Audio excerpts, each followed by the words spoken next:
سامعین ناظرین السلام علیکم، آداب اور نمستے۔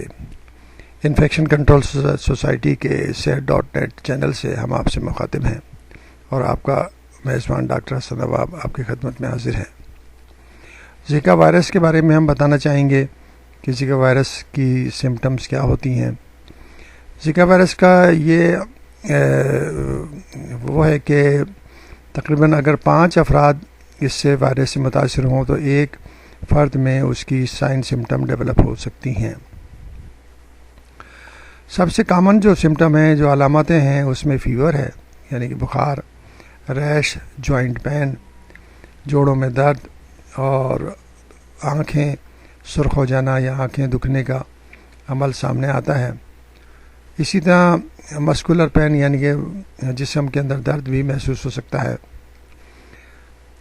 سر درد، انکیوبیشن پیریڈ اس کا جو ہے وہ مختلف ہے، جو چند دن سے اور ایک ہفتے تک ہو سکتا ہے۔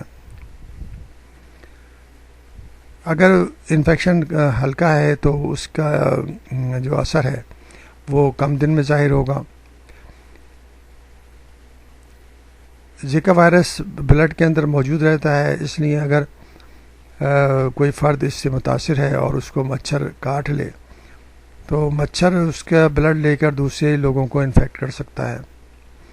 اس لیے ضروری ہے کہ مچھروں کے کاٹنے سے بچا جائے، اور اگر خاص طور پر اس فرد کو بچایا جائے جس کے اندر یہ انفیکشن ہو چکا ہے، تاکہ وہ جو ہے ایک ایز اے ریزروائر نہ بن سکے اور وہ دوسروں کو پھیلانے کا ذریعہ نہ بن سکے۔